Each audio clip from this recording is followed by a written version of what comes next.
Chaque personne fonctionne à partir de 3 états du moi, qui influencent notre façon de penser, nos émotions et nos comportements. Ce sont 3 manières différentes de se comporter, qui existent en chacun de nous. L'état du moi parent, c'est la partie de nous qui a intégré les attitudes, les croyances et les règles des personnes faisant figure d'autorité pendant notre enfance, telles que nos parents, nos enseignants et autres adultes. Il existe 2 formes de parents.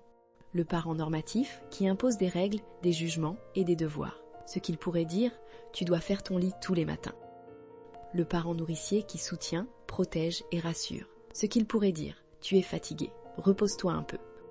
Quand on parle depuis cet état, on transmet ce qu'on a appris plutôt que ce qu'on pense réellement. L'état du moi adulte, c'est la partie rationnelle, objective et logique. Elle évalue la réalité ici et maintenant, sans être influencée ni par nos émotions d'enfance, ni par nos conditionnements passés. L'adulte pose des questions, vérifie les faits, analyse les options et prend des décisions équilibrées. Il peut se dire « j'ai 30 minutes pour manger, je choisis un repas rapide et équilibré ». C'est l'état du moi idéal pour résoudre les problèmes, négocier ou prendre des décisions responsables.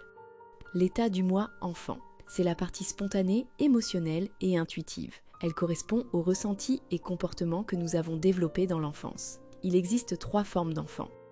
L'enfant adapté, soumis, l'enfant adapté rebelle et l'enfant libre. L'enfant adapté. Soumis obéit pour plaire ou éviter les conflits. L'enfant adapté rebelle rejette les règles ou provoque les autres. L'enfant libre est créatif, joyeux, curieux et spontané. Il rit sans raison et dessine pour le plaisir. L'enfant est la source de notre vitalité, mais aussi de nos peurs, colères ou réactions excessives. Chaque fois qu'on communique, on parle depuis un de ces états du moi et on s'adresse à un état chez l'autre. Comprendre de quel état du moi on parle et à qui on s'adresse permet de mieux gérer nos relations et de choisir consciemment l'état du moi le plus adapté pour s'exprimer. Ces états ne sont ni des rôles ni des masques, mais de véritables structures mentales internes. On passe de l'un à l'autre automatiquement au cours de la journée, selon ce qu'on vit ou avec qui on interagit.